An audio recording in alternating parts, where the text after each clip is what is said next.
Good morning, good afternoon, good evening, ladies and gentlemen. This is Seku Kene with SKTV. Today we want to say thank you to all of you. I think we are already uh, with our colleagues in Liberia. Hopefully, let's see here. Hello, can you hear me? Yeah, I'm getting you, Seku. How are you doing, Solomon? How are you? Oh, wonderful. And you? Good. Okay. Great to have you guys here. So, folks, if you just joined us, this is HKTV coming to you live from Phoenix, Arizona. My colleagues may not be here all together. Hopefully, Steve Boley will be here later on, and Telco is traveling. She might not be here today. But again, I want to say thank you to each and every one of you for joining us. Those of you listening to us on radio on Truth FM 96.1 in Liberia, I want to say thank you for joining SKTV once again. We have a lot to cover today, a whole lot. But we are also privileged today we expect Chairman Musa Hassan Beliti to be here. Comes everything going on, both in Liberia and around the world. Specifically, we're going to dig deeper into the current political stalemate within the country. You know, a lot happened yesterday and the day before. So I want to say thank you to each and every one of you for joining us. I want to encourage you to go ahead and share the show. And then we will play one of our favorite songs here. I think it's Detour. I'm not. So which one of the Detour song that we're gonna play here? Yeah, I know exactly what we're gonna play. So we're gonna play this song for a second, maybe like maybe like a 3 or 4 minutes. We'll use that opportunity to share the show if you haven't done so. So please go ahead and share the show. Yes, indeed. Chairman Musa Belete will be here. We'll talk about everything. We'll talk about the Liberty Party. We'll talk about the Unity Party. We'll talk about oneness for Liberia and the political atmosphere in Liberia. So it's going to be very much juicy. It's going to be very interactive. Solomon, before we go to our music to share the show, do you have anything to say to our people? Let's say good morning to the people in the diaspora. No, exactly. Let me say a pleasant good morning, good afternoon, good evening, and I'm joining you from Liberia, to be specific, Pimsville City, Duporo, outside the nation capital, on one of these biggest radio platform here in Mama, Liberia. So I want to say pleasant good afternoon, good evening, wherever you are. Keep sharing the show, like discuss relevant issues that are relating to this nation, Mama Liberia, because you and I, this country depending on us for the betterment of this nation. Thank you. Thank you very, very much, Solomon. That was a very good intro. We really appreciate that. So we're going to play the song here for a second, and then we will bring, I think the guest is already here. Chairman Belity is already here. Hopefully, let's share the show. Let's take a moment to share the show, and then we will begin the conversation. The topic, when you see, we said, what next? It means a lot. That covers almost everything. So I want to encourage you to share the show, because this show is going to be very, very much interactive. You're not going to believe it. Trust me. Oh, na na na na na na na na na na. Just let people them. D12 on the beat. I know they send you to monitor. Go try them say you not see me, yo. I know they send you to slow me down. Go try them say you not see me, yo. Hey.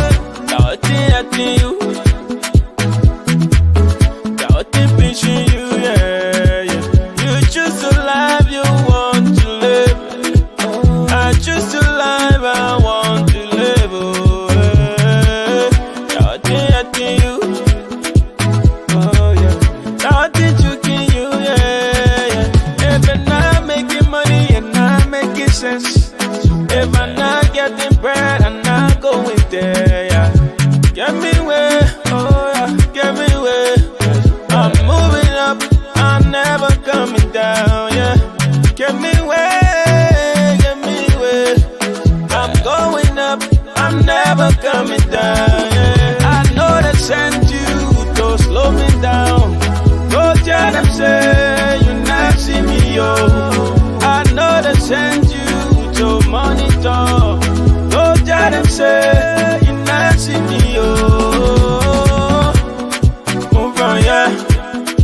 If you come to worry me, move on, yeah. If you come to stress me, move on, yeah. If you want to slow me down, move on, yeah. You choose the life you want to live, oh.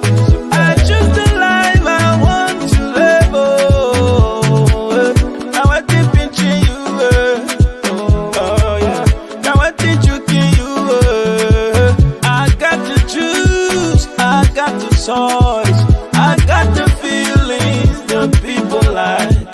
I got the juice, got the sauce, got the feelings the people like. Yeah. Move on, yeah. Tell them say you not see me, oh. Move on, yeah. Tell them say you not see me, oh. I know they send you to monitor. Go tell them say you not see me, oh. Move on, yeah. Go tell them say you not see me, oh. Tell them people them me and me, fake people them from me. Go tell them say you not see me, oh. Nobody better than me and me, fake people them from me. Go tell them say you not see me, oh.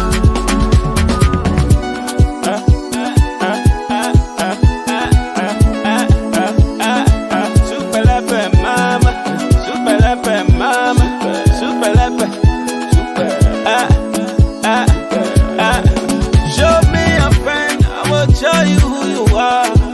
Watch what you do, it might turn around on you. When you point the finger, don't forget to know 3 other fingers are pointing back at you. Move on, yeah. Go tell them say you not see me, oh. Move on, yeah. Go tell them say you not see me, oh.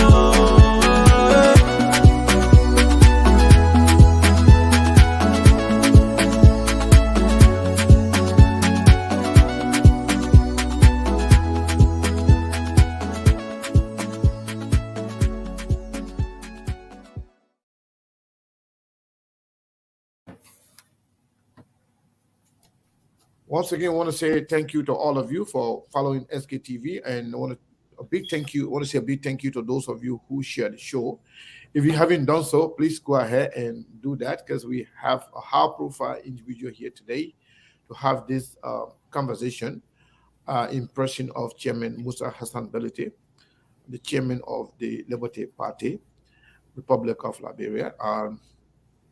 So let's bring the chairman on to start the conversation.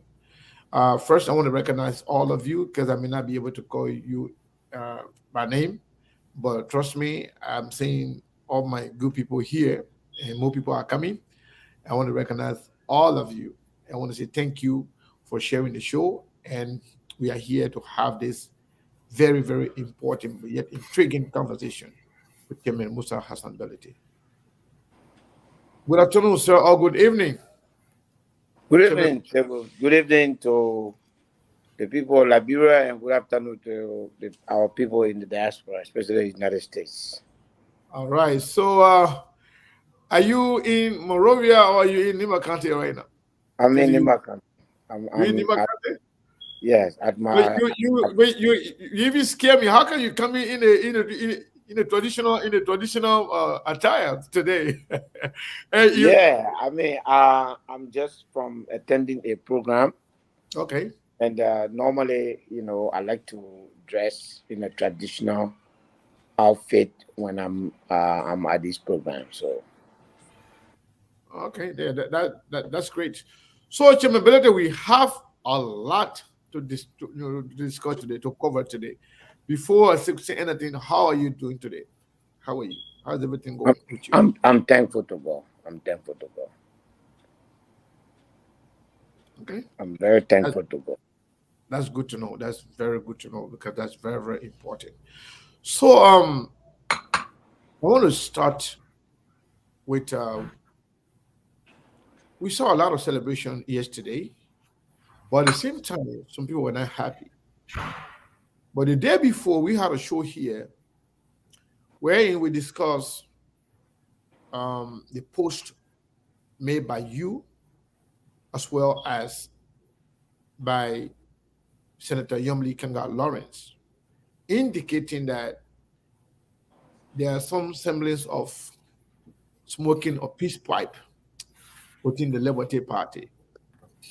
And we guys had a conference scheduled yesterday at the Supreme Court. How did it go? Um, it depends Ego, how you want to look at it. For me, uh, the one thing that I wanted out of this conference or anything was to make sure that there is an understanding of who, or I mean, which constitution is governing the party. Throughout the processes, that has been established. It has been established that the 2021 Constitution is the Constitution of the Liberty Party. So there's no question of who is the authority of the Liberty Party. There's no question of who is most ability, or there's no question of who is the executive committee. The other thing, unfortunately, has been how do we implement a Farmington Agreement? As far as the implementation of the Farmington Agreement, we didn't seem to have a lot of issue with it. But unfortunately, a new item was introduced. Yeah? Yes, Yombly said that she has to sign the Constitution along with the chairman and the secretary. And I said, we have dealt with this. If you have the Farmington Agreement with you, you can look at the Farmington Agreement, look at count 3, and the Farmington Agreement says we are very clear on how the document should be submitted. In count 3, we said basically the only law we were concerned about, which means there was no Liberty Party law broken or breach, was whether or not election at NEC procedure were followed. So we reached to NEC, and at NEC, we decided, according to the Farmington Agreement, to go and ask NEC whether in filing the Constitution of Liberty Party, whether the Liberty Party breached any NEC processing. We went there. That meeting was in October last year. That meeting was attended by Senator Lawrence, Senator Dillon, Mr. Daba Allen, Mr. Harrison Conway, Mr. Martin Kula, and myself. And NEC informed us that yes, indeed, the Constitution was filed properly, as is the case of every political party, meaning the chairperson and the secretary general are the one who signed the document. And that's what happened in the case of Liberty Party, and all of our present. So I told her, I said, but if you look at count 3 of the Farmington Agreement, we already have dealt with the issue of the submission. So if you say that you had issue with the Constitution and we now agree that we should move forward with that issue, why are you insisting that you must sign the Constitution? That's the new thing. Mm-hmm. At that point, I felt that I didn't think that it was necessary. I didn't think that it was I think it was very clear that the intention was not to resolve the issue. And so I walk away. I said, look, I have to go because I had to go attend the CPP hearing Okay. on the ruling of the CPP. So I left. I told my people, I said, remember the conference is not a legally binding process. It's the justice in chamber way of saying, let me see if because I don't see any issue. Like, let I me see. can't, Let me intervene. yeah, I can't, there's no issue. I cannot issue the rate, but let me see if I can help you out to solve the problem. Because remember, they went for the justice in chamber to issue rate. And the justice in chamber said, no, we don't see the need for rate. So it became easy. So we said, you know what, we'll just go and the justice in chamber can now decide what she wants to do and we'll follow it. And she will, if she got two options only. She can decline the rate and that brings the whole thing to an end, or she can issue the rate and authorize her instruction what she wants to be done, and that's it. As of now, that has not happened, and so unfortunately, yes, we did not conclude conclusively. But there was a general agreement as to who the authority of the Liberty Party is and as to what the constitution of Liberty Party is. So I believe that that's a step, that has never been in doubt. We have insisted. The Farmington Agreement, we told them that we have already implemented it. We show it to them. It is no different from what Farmington showed, and that we were satisfied. But then she put in an obstacle that was never, part of anything before we reached there that day. The issue was who submit. It was never who signs the Constitution. The Liberty Party has 3 or 4 constitutions before myself becoming chairman. The Councillor Charles Walker Bromsky never signed any constitution of Liberty Party before. Why is his successors trying to do what he didn't do? Remember, the Liberty Party constitution, the political leader is a watered down version of the standard bearer. In order to become a political leader, you must have been a standard bearer before. In this case, Yombli was never a standard bearer. So this was a politically expedient action to move the party forward, and now she wants more than she could really we could accept, and so we didn't achieve a lot yesterday. So in short, many Liberians, including Liberty Party partisans, were very excited going into yesterday, thinking or hoping that there will be an amicable resolution to all the problems, that you guys will be living there singing Kumbaya together. And that did not happen. So does that mean the hope of the Liberty partisan and the Liberian people that Liberty Party is finally coming together and make peace is kind of through the window? I don't know how to respond to it, but what I do know is that what has been established is that there are no 2 Liberty parties, that there are no 2 chairpersons, and that there are no 2 executive committee. That issue has been put to bed. So the issue now is in the whole party whether the political leader should sign the constitution. That's about it. So let me ask But this. as far as we are concerned, Sekou, our party is running, and it's running according to the 2021 constitution. So are we the reason why you have the CPP today is because the Liberty Party is still a part of CPP, in spite of all the noise that's going on around. Yeah. Minus Liberty Party, then there's no CPP. That's Because true. once the Supreme Court rule, one party cannot collaborate. Yeah. It takes two or more to collaborate. That's why we have the CPP. So if I may ask, so as it's right now, if you guys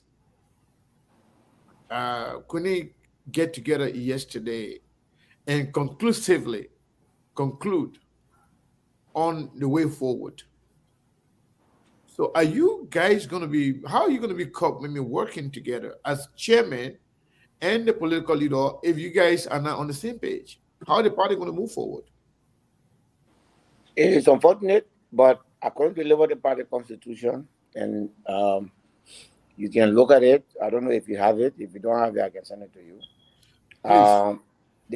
The Labour Party constitution more or less says that the executive committee runs the day-to-day affairs of the party. Once the executive committee is the authority that runs the day-to-day affairs of the party, it also means that any decision that we have to take right now, that decision is going to be taken by the executive committee. So, while it is true that we still have this understanding as to who's supposed to sign the constitution, which is a far cry away from where we were, where some people are saying the convention dissolved, nullify, this person not chairman. So let me understand something.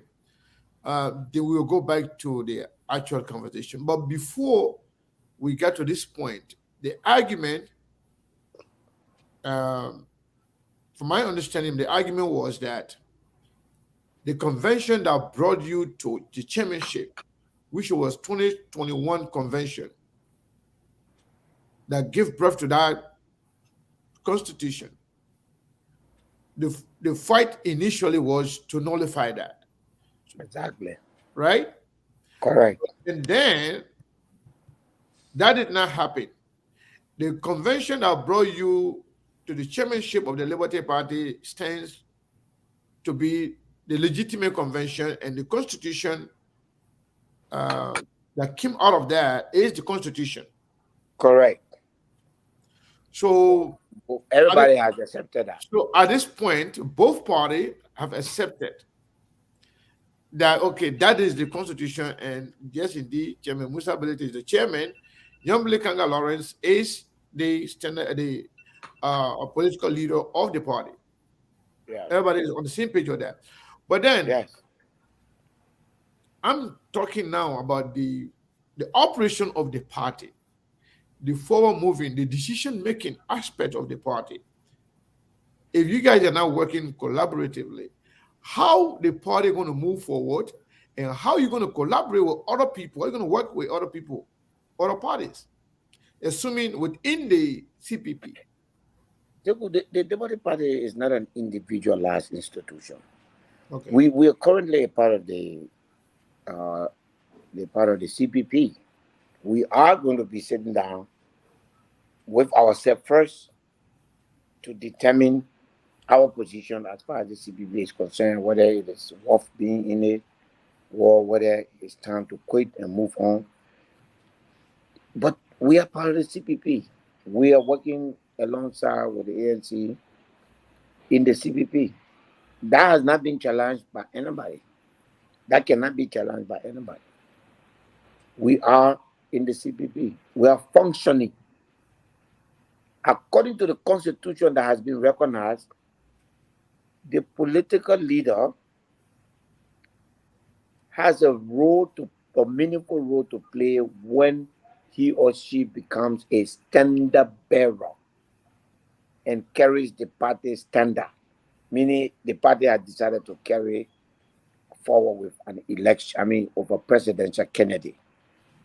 In an instance where we have decided that that is not necessary, if you look under the executive committee of the Liberty Party constitution, it is very clearly stated that the executive committee is the highest decision-making body of the Liberty Party. There's nothing else you can say or do. That's what it is. So administratively, who runs the party? The According to same constitution, under Article 8, uh, under the chairmanship, it says the chairman is the chief administrative officer. It's written in the constitution. okay. So there's no question as to who is administratively in charge of the party. The party is functioning. So what happened yesterday? The issue is it about who signed the constitution or who submit the constitution to NEC? What is the We issue? went to the courtroom thinking that who submit the constitution was the issue. But Farmington answers that. If you read Farmington, I'm sure you have it. I do. Count 3 of the Farmington agreement says that we will go to NEC to find out from NEC whether or not when we submitted the constitution we breach any NEC rules. And all 6 of us, Yombly, Dillon, Daba Allen, Harrison Conway, Musa Ability, we all went there and NEC said everything was done in accordance with NEC regulation. So there's no issue. So we went there to say that there is no issue. However, I think they also realized that that was not an issue. So they brought about the signature issue. And I just said, I'm gone. And my position right now, which I posted this morning, if you check on Facebook, I posted my position this morning. As far as I'm concerned, I didn't check it. Can you briefly tell us what that is? that as far as we're concerned, the 2021 Constitution is the Constitution, and the Liberty Party is going to operate with that Constitution, and that's it. Any other issue now, you if you're not happy, you go to the law. But we can't be there. We can't play fool with the people. This is why we are where we are today with the CPP, and we cannot allow the Liberty Party to have the same fate as the CPP. So we're putting a hold to all these back and forth. The party runs. They look today in Saclay, hundreds of people, almost 800 people join the party today. People are joining the party. Yeah, but I don't, we are moving our party. The party is going ahead. We made a deliberate decision. How good is a party? How vibrant is a party that is divided among itself? What is your definition of division? If a few people say they don't want to follow, division. My definition of division is like it seems like you, as the chairman of the party and the political leader of the party, are not on the same page. That's my. If you assume that the party is built around individual, it's not an institution, then you're correct. Then there's division. I don't see it that way. I see it as an institution, and the party is moving. We are recognized by NEC. We are recognized by the Supreme Court. The Supreme Court ruled yesterday. We were on one side, the Unity Party and the EAP were on one side. They ruled yesterday. They didn't say we don't recognize the Liberty Party as part of the CPP. Yeah. The Justice in Timber said, no. Liberty Party has a constitution, it has a chairman, it has an executive committee. That's not it for me. I'm not even going to touch that. So there's nothing anybody can do anymore. All right. Well, we will come back to the Liberty Party, but let's move on to another important subject here. So, folks, if you just joining us, this is SKTV coming to you live from Phoenix, Arizona. My name is Sekou Kene. With us today is Chairman Musa Hassan Belite. Those of you listening to us on the radio, I want to say thank you for following SKTV. At some point, we will open the line to get your opinion on the topic under discussion. So, Chairman Belite, you said you left yesterday from the Liberty Party meeting, and for conference you went to CPP's hearing. Yeah. And a while ago you were on here. We were discussing about the Unity Party or the CPP feeding a candidate in Lofa County in the upcoming by-election. And eventually, it seems like you guys lost that fight. And are you okay with the ruling from the court, and you're going to respect whatever came out of the court? Seko, I think first of all, culturally, which you and I have the same culture, we respect rule of law. We are law-abiding people. It is in our blood. It runs through our blood. Secondly, as a citizen and a politician and a patriotic citizen of Liberia, I don't agree with the decision of the Supreme Court. But the Constitution says when they interpret anything that is final, there's nothing I can do. Will not go act like other people to take stone, get on the street or get on Facebook and insult the Supreme Court and say that they are in the pocket of the regime. No, we're not going to do that. I think that under the circumstances, the Supreme Court, decision are more or less it's in their judgment. I don't agree with it, but I respect it, and for us, that's the end of the road on that issue.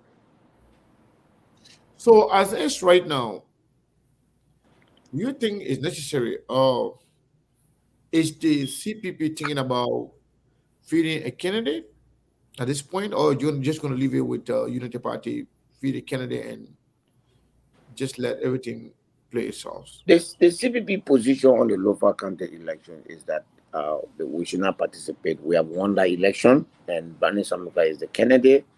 And as far as we are concerned, the processes are illegal, and that the election is not supposed to take place, and therefore we do not honor that election. We do not recognize it, and it is wrong what happened.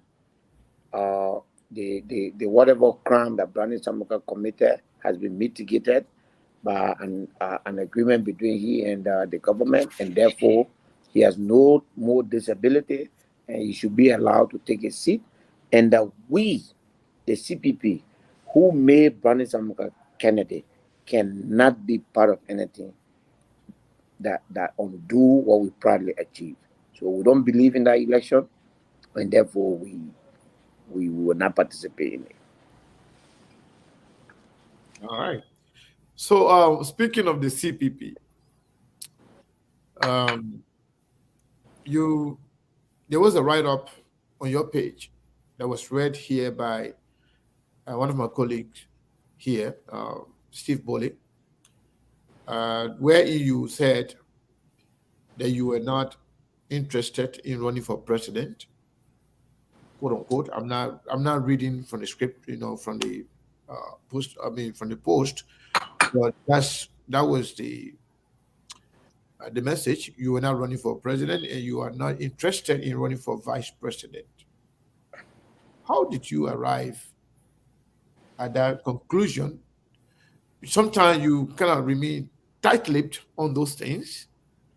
You're not going to say yes, I'm going to or not, but to come out clearly to say I am not going to run for a vice president or president. How did you arrive at that conclusion, and So why? if we are genuine, if we are serious as opposition, and say we need to make change, we need to get uh, the constitution review. We need to make sure that Liberia has a system of governance that attracts international investment, a system of governance that is accountable. Uh, then you have to start with yourself, because if you are telling everybody, let's come to a common understanding, but at the same time you are pushing everybody so that it can be you, and you can be honest. I want the opposition to come together. I want them to agree, a single term. But I morally I cannot be in a position to make that statement if there's rumor about myself of being running mate or sometime whether or not I will run as president. In order to clear yourself, you have to begin with yourself. The sacrifice to say, okay, let me take myself out of the contention has to start with yourself. When you do that, then you have the moral authority to tell people you get out. And the person can look in your face to say, why are you telling me that? Because you've done it. So you got to start with yourself. So today I am in the position to urge people to say, let's bring about unity. We have several options. One of them is if there are two of you going, why don't we just sit down and agree that you will be respectful to one another? Focus on your principles, focus on what you want to do with like brown people, and then go and campaign. But you hate one another, you make it impossible. Here we are now. Some people were insulting people yesterday. Today now are saying that we should come and sit down and talk peace. Kumbaya, it's not just a phrase. You can't just spend 2 years trying to tarnish people, trying to do this. So hopefully my decision to say I'm out can help the team to say you're get together. And so there are several options. One of them, Liberty Party and ALP not putting Kennedy. Those parties have decided. So let the two people who say they can be president now move on. But At the same time, do you still see a possibility of united CPP? Do you still see that possibility at all? if the intention is to put up a reasonable fight, that's the only option. Otherwise, there's no way. What happened yesterday. In no way they can, and anyone can go on to beat George Weah. We have to be realistic. You understand? George Weah was not elected on platform. I remember that. George Weah was not elected on or on anything as far as politics is concerned. So you and him don't have the same battle. On many days, we said that whether it's resonating with Liberian people now, we don't know that yet until we have an election. We've proven that if the CPP get together, they can win in 2020. If they don't get together after 2020, like what happened in 2021, they cannot win. They won everything in 2021 because they got together. They lost everything in 2021 because they didn't get together. That's the good example. So I think there is a chance, but it's very remote. But now I believe reality is about to sink. Both, especially to the United Party, they cannot, and I can say that to you emphatically, win this election by themselves. And that coalition there, it's not a coalition. It's a fragmentation of people, doing things Which the way they coalition? have to do. Which coalition are you talking about? The one they're referring to as, I don't know how they are referring Oh, to it. the one they're trying to put together now. Yes. Oh, okay. So yes, so I want to take you back to something on your decision to say I'm not running for president or vice president.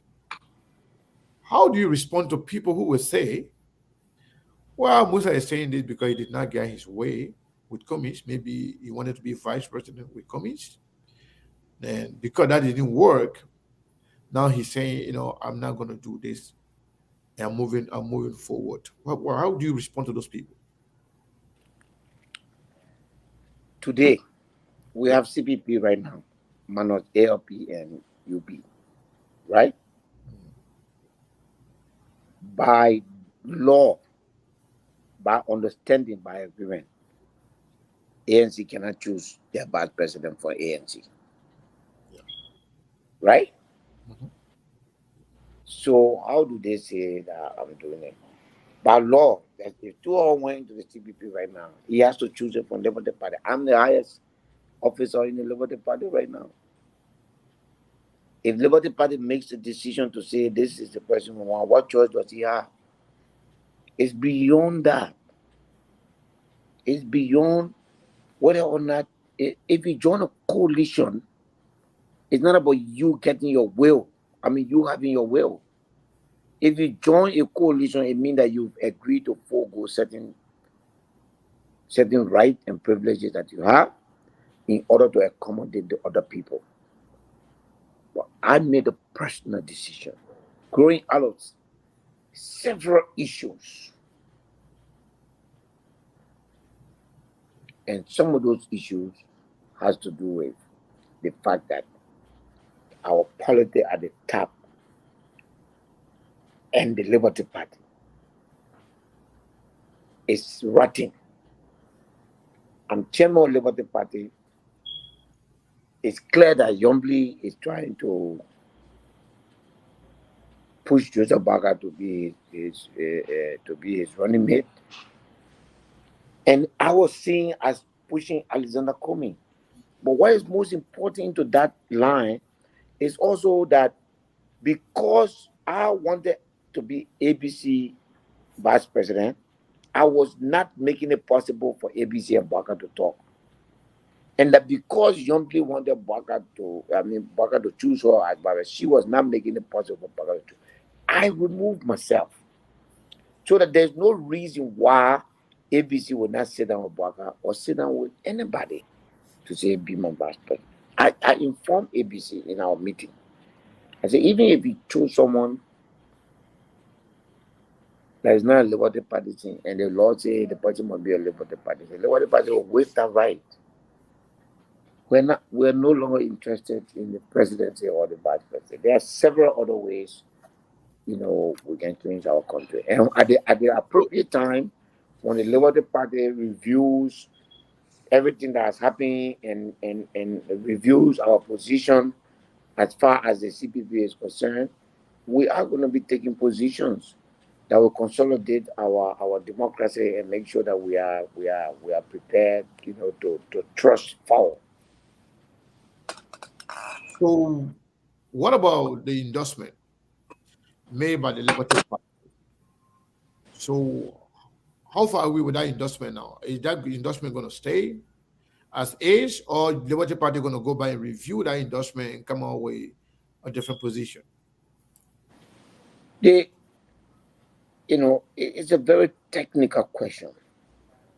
Number one, the Liberty Party endorsement of Alice Comey, as I sit here, still stands.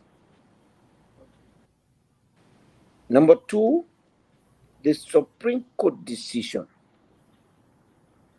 to say that whatever you agree on in the CPP, if it violates your constitutional right, if it violates the Constitution, it's not binding, has changed the way the CPP should function.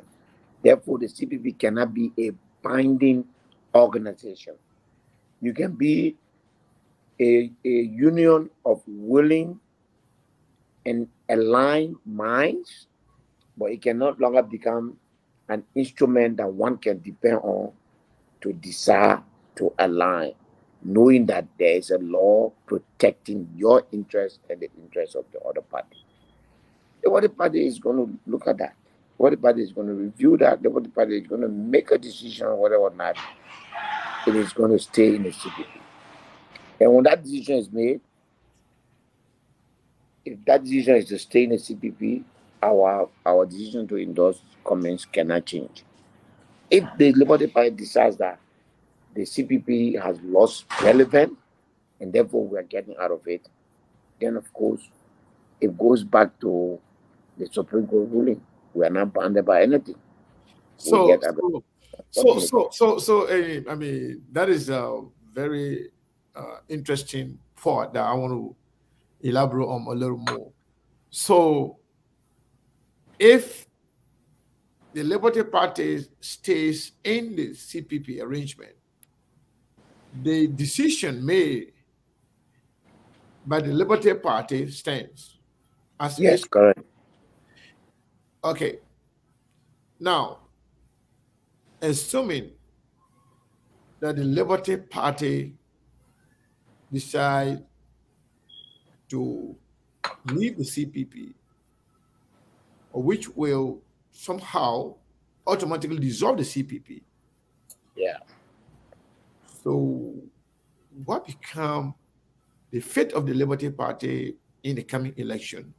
Is Liberty Party going to contest as a party, or Liberty Party will collectively support a candidate from any other party? The Labour Party has made a decision that it will not change, which is that it will not be a candidate in the 2023 election. That we will not change. If the CPP is effectively dissolved,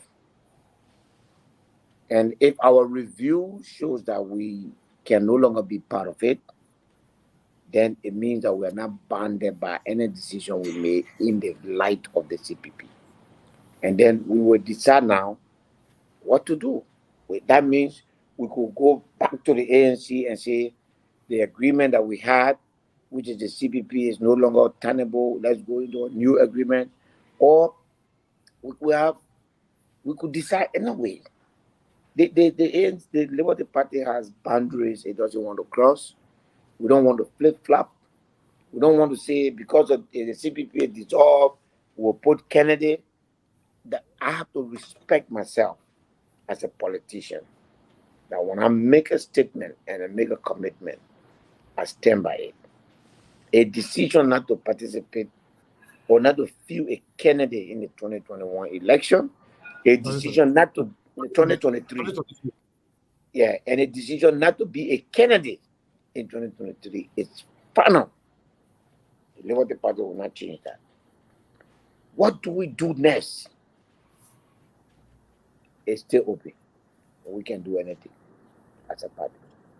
What is the possibility, since indeed, according to you, Yombly seems to be leaning towards Joseph Numa Boakai for the purpose of being a vice president, which could also be, if elected, could take the Liberty Party a step forward toward the presidency. Will you support Yombly for vice president for Joseph Numa Boakai? I will support the decision of the Liberty Party. I do not believe in individualism. So if the Liberty Party decides Yes, to say, hey, we are one step closer to the presidency, a heartbeat away from to the presidency, decided that, you know what, we're gonna support Yombly for vice president. If that's a decision of the Liberty Party, will you support that? I'm an institutional person.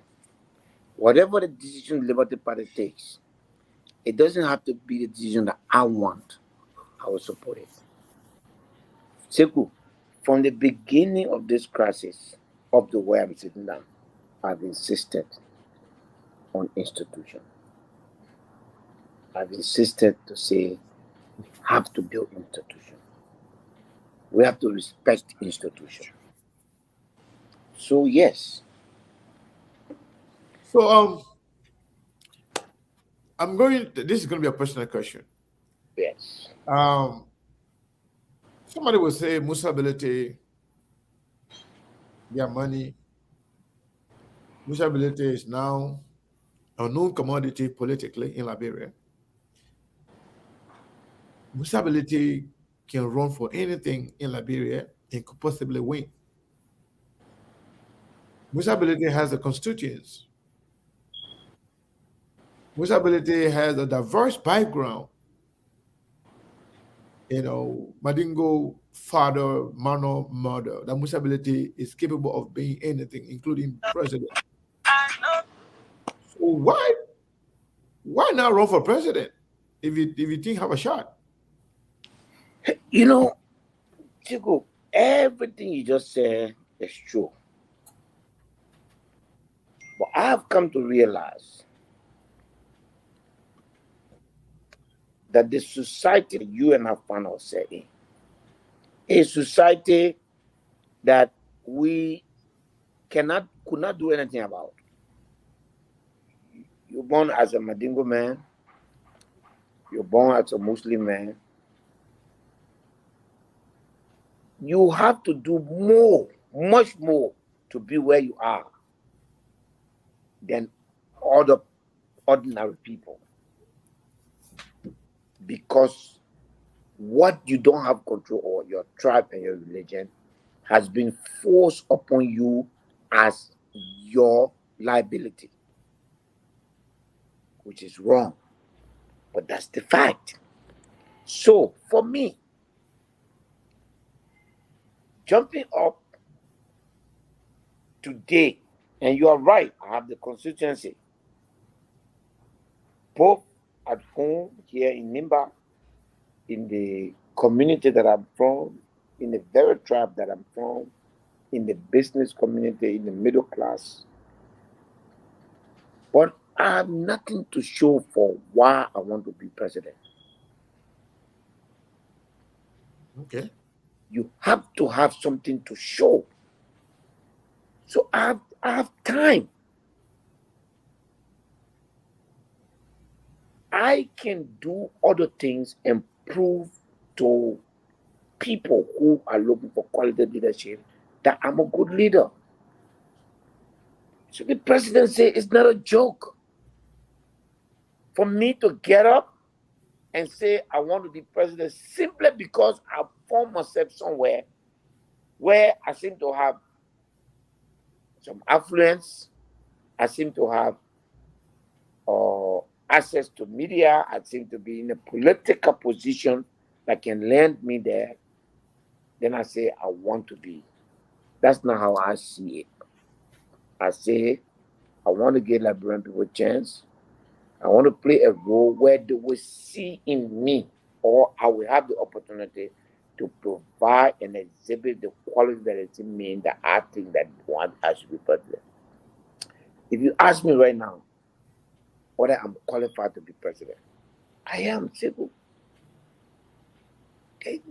Nobody who has been president in this country before can do a better job than me. Nobody who wants to be president in this country right now can do a better job than me. Well, we have a disability. You and myself have a disability that we don't have control over. We have to go prove ourselves above and beyond. That is life. That is nature. That is what fate and destiny has imposed upon you and me. So we track that role. We prove ourselves every step of the way that we are capable.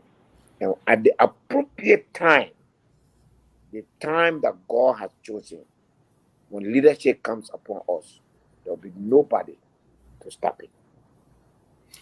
Well, folks, thank you very much, Jim Ability. Folks, if you're listening to us, this is SKTV coming to you live from Phoenix, Arizona. Again, we are on Truth FM 96.1 in Painesville, Liberia. I want to say thank you to each and every one of you for following us. Jim Ability, we're going to move to Alexander Cummings. You were there yesterday, I believe, and the case against Cummings is dropped. But before we get to that case,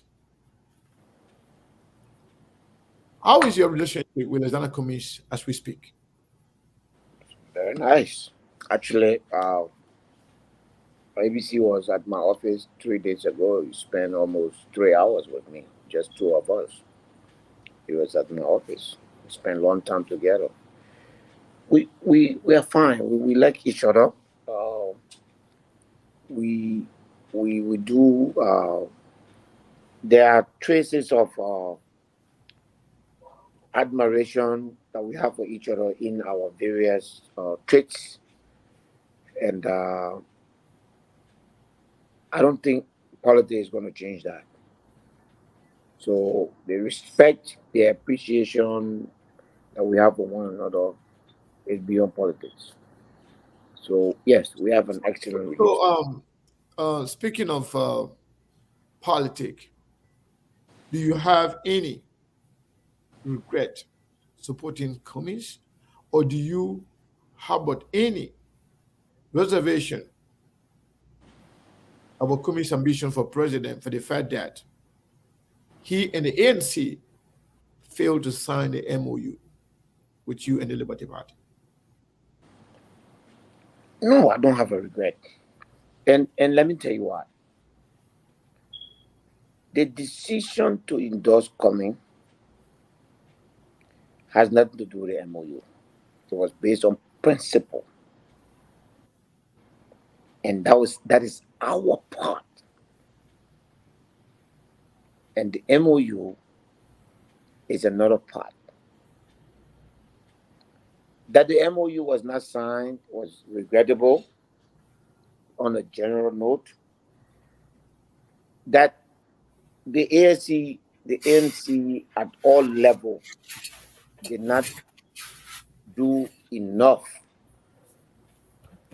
to follow up and to make sure that that issue is resolved, that is regrettable. But those actions of the ANC does not and did not at that time and does not today define what we do as a party. What we do as a party is embedded in the principle of quality, merit, and respect for other people, regardless of whether or not they are a member of the Liberty Party. So it's two things. So, as a person, do you still believe in Mr. Cummings' ability to lead that country as president, individually, from your individual opinion? I don't have a doubt that he can be a good president. Okay. And even the presidency is a learning experience. The presidency is an experience that no one have had before. And the adage I still respect that say that everybody can go through some sort of trial, tribulation, or difficulty, but to know the true color of a man, you are given power. I've not seen Mr. Cummings with power, like the power of the presidency. Nobody sees the person that they endorse as the best person to be the president in that position until the person becomes the president. What he will do when he becomes the president, I don't know. I cannot stand for that because that is a position that he has never been in before. And therefore, I cannot say that when he becomes president, he's going to remain this. What I say and what we say is that based on what we know about him, based on our knowledge about him, he is the most fit to be president. Okay. Thank you very, very much. So, let's go to Cummings and the court. Yesterday, we understand that the case is dropped, and we listened to the Solicitor General saying, Mr. Cummings, Alexander Cummings is a free man. What is your take on what happened yesterday as far as the case against Alexander Cummings is concerned? You know, it's a shame. It's a shame because what the government of Liberia and the Supreme Court did yesterday, the opposition could have done it. They could have done it. I think you heard me on the radio. the case against Mr. Comey has always been bogus. And we took the action against the Unity Party as an insurance policy. Even to get that decision to say, let's go to court, we have to fight internally. But we knew, those of us who believed that we should do it, we knew that it was not in our interest to give the Unity Party and the AFP a free ride when they have our men in the court. And thankfully, the leaders agreed that we should take the action, and then that action falls, because it's either that there is a framework document or there's none. And if the court say that there's none, the outcome yesterday was obvious. And we did tell them. I met several members of the Unity Party. Go and tell Bernard Yure to drop this bogus case. The same day or together, we will drop our case against you. Case closed. Okay. I think his line is frozen. Hopefully, we'll get reconnected. As you been following, the conversation is going very well. The comments here, many of the people here speaking, writing, they're into the conversation, they are enjoying it. Hopefully, Chairmanability will get reconnected and we will continue the conversation. Once again, I want to thank all of you who are taking your time to share the show and commenting and the rest of it. So sorry for that. I think you, for some reason, maybe somebody was calling you or whatever happened, but it was a connection problem. So I want to go back to this same court issue.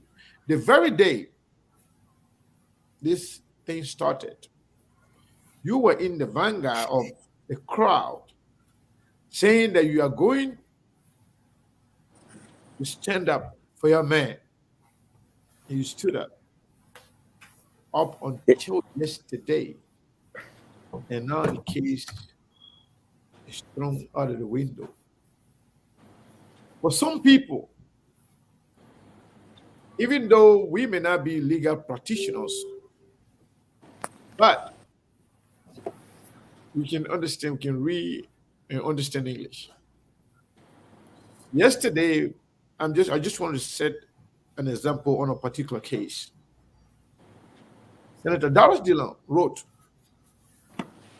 that there is a difference. People don't understand the difference between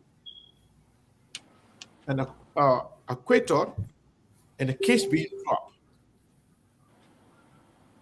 If a case is dropped against somebody, do you not mean that person is acquitted? Or do we have different understanding about case being dropped and acquittal? And he said, only a legal mind can understand. I don't know. We are not legal practitioners, but being around politics, I want you to just elaborate a little bit your individual understanding of a case being dropped and somebody being acquitted. Sego. Yes. I saw Dillon post, and Dillon post is a ramification of his limited knowledge on everything. When you drop a case, in dropping the case, you are saying that you don't have a case, right? Yeah. To say I'm coming back, the government of Liberia does not need to say I'm coming back. It can come back anytime you want to come back. It is the only entity under our law that have the right to file charges against anybody, criminal charges.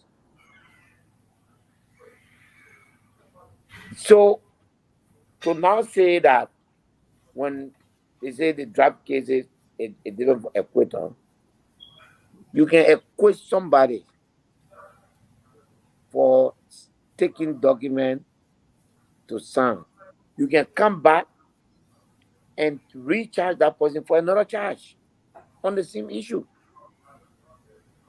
But if you don't have understanding of even what you yourself saying, then how do you interpret that? And Dillon, I know that he went to, he had very little education, but he's supposed to have experience because he was he and I worked in the same building with TC Gu, one of the smartest lawyers of our time. He should have at least uh, learned that from TC. It is a shame for a product of an undeserved product of the CPP to be there when the government drops a bogus charge against an opposition figure, you, an opposition senator, a creation of the CPP, comes on to say that the fact that this charge dropped, the government can come back. You are leading the government to say you can come back, nothing wrong with coming back. I believe that statement that Dillon made, if you knew what that statement meant, you probably not make that statement. But he doesn't know what he was saying. It can just come out of his mouth. He doesn't know what he's saying. Because basically what he's saying to the government is that, yeah, we know what you just did to Cummings, you actually have the right to come back to recharge him. This is an opposition senator saying this to the government. You really think that actually Dillon knows that what he said does not make sense? At least he's that smart. Okay. This particular case, from the get-go, some of us said it was bogus. Some of us said it was stumped up. We said it didn't make sense. We said clearly on this platform that we believe that it was all, orchestrated by the government by planning some unscrupulous elements within the CPP to undermine the progress of the opposition. That's what we said. And we still maintain that. Now, this has happened. Do you think Mr. Cummings is coming out of this as a hero? Or Mr. Cummings' time was wasted? His progress was stalled? And he could have done something better with his life for the time spent on this Boga case. But do you still see him as a hero coming out of this? He definitely a survivor. I don't, if you survive an onslaught from your own fellow opposition members, that's survival. He's a survivor. His time was wasted, but it was worth it. He has learned. He has learned who to trust. He has learned who to be partner with. He has learned a little bit more about Liberian politics than he knew. So he's better equipped now. He can now navigate his way through all of these things, knowing what he has come through. It is a lesson worth learning. It was hard, but under it, he remained calm. He remained focused. And I think that the images from the court will be a life-changing moment in his political career. What about the Liberian people, the common people watching? What do you think Liberian people will be saying now about Cummings and the Liberian government and judging the entire case? The way it started, The government came out and said they have clear evidence to prosecute. They have proof, they have evidence. And the governments in Ebolus, them themselves too, were all over the place that this man is a criminal, even though the idea, the doctrine of being innocent until proven guilty. But in Liberia, many people are guilty until proven innocent. But yet this has happened. Some people shamefully, I would say shamelessly, but I think shamefully, came and said, oh, the government just sorry for the people and drop the case. I think the Liberian people knew that this case was bogus. The Liberian people were just frustrated with the Liberian people were frustrated with this whole thing. They got they got to the point where they realized that this was bogus. They got to the point where they knew from the get-go that it was wrong. They knew from everything that they were doing that what they are doing is not correct. The Liberian people knew that this was a deal between Mr. Bernard Ure and the government, and then aided with the acquiescence of the Unity Party. It was known. The question is, has it taken anything from Alexander Cumming? I don't think so. Has it taken anything from the Unity Party? Absolutely. A whole lot. It has taken a whole lot. What do you mean by that? The injury that has been done, some of them are irreparable. And I'm saying this for the record. Some of the injuries are irreparable. I asked the Unity Party many times that you call yourself the biggest party. You say you're bigger than ANC. And then at the end of the day, after doing everything that you are doing, if you say that you're bigger than ANC, which means you believe that there's a possibility that you could come second round. Yeah. How do you ask the ANC tomorrow to vote for you? You think Alexander Cumming is going to tie all his supporters there and put them in line to go vote for you? What becomes of their emotional hurt that you caused them?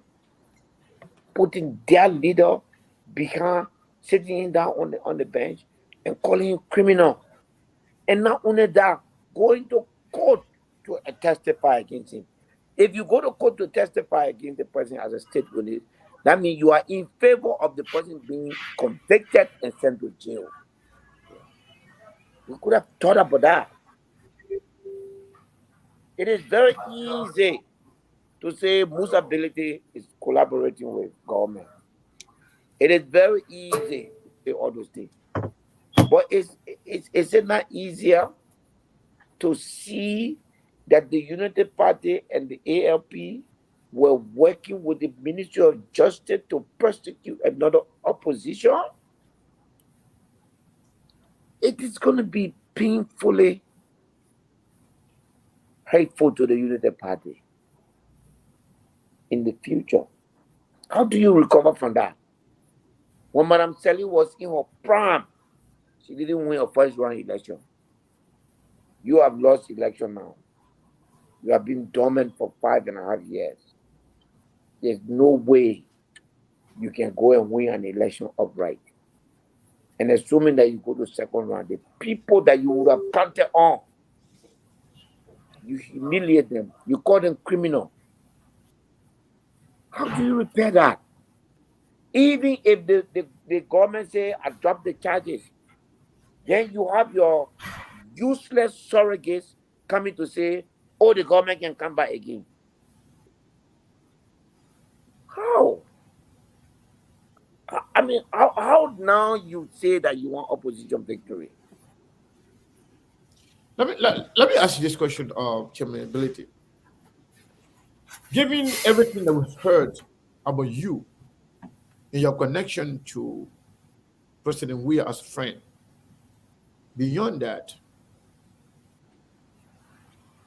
you have been labor of someone working for the government by so many of your detractors. But yet, you continue to stand openly, not only to criticize the government, but to fight against the same government that you were accused of being working for. How do you do that and maintain your relationship with President Weah? Sego, I'm a product of Ellen Johnson Sirleaf. And before Ellen Johnson Sirleaf, I'm a product of Amos Sawyer. We are tolerant people. I stood in front of Ellen Johnson Sirleaf and opposed her son. And she did not say, Musa is my enemy. Okay. We believe in the doctrine of human relationship, democracy, and tolerance. Under Ellen Johnson Sirleaf,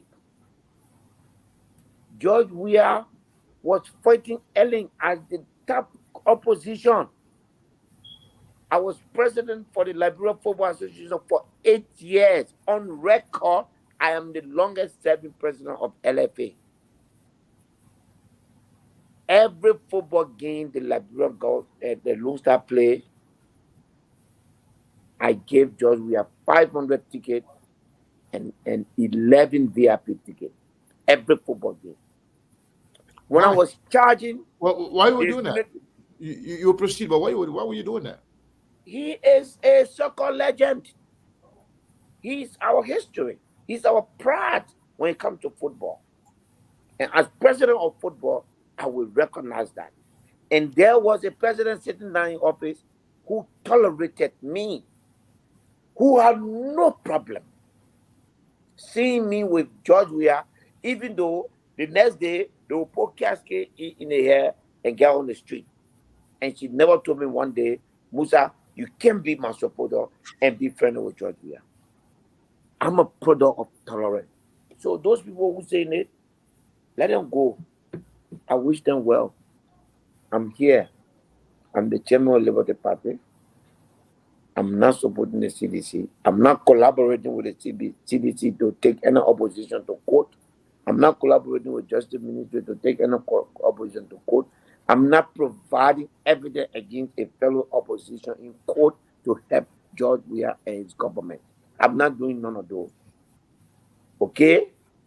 But yet, these people. So Listen. Who is helping George Weah more? Dillon, Yombly, Kape, Zago, and the other people. Who is signing the budgets every year?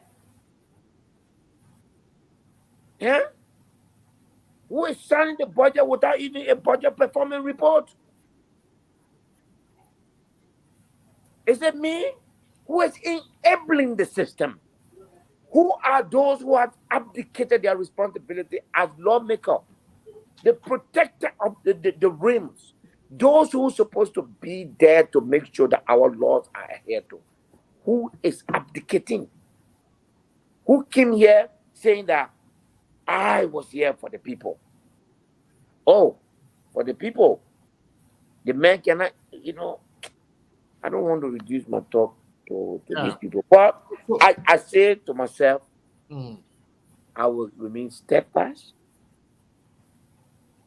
I am who I am. I have no identity crisis. I would have friendship, and I'll have my political views and my political orientation and my political alliances. If my friend and I are not in agreement politically, it does not stop us from being friends. Segu, this is how people were killed in this country. Tomorrow, God forbid, I send George Weah being president. I've been in opposition. No one has suffered in the hand of this government more than me. But tomorrow, God forbid something happen, they will say, yeah, okay, Musa Belede, because he joined with a friend. I will not stop being knowing him. Yeah. So I was When he gonna. leaves office, I would not stop. I will stay knowing him. But we don't agree. We never agreed before. The two Yeah. times he ran against Ellen, I never supported him. 2017, I was supporting Mark Kennedy. So speaking of being tolerant, should we say George Weah is a tolerant president as well? Because you've been on the side of the opposition, fighting days in, days out, every day and night. You're fighting. You criticize. You want the opposition to make progress, to unseat George Weah, and he still maintain his friendship with you. Should we also classify him as a tolerant person?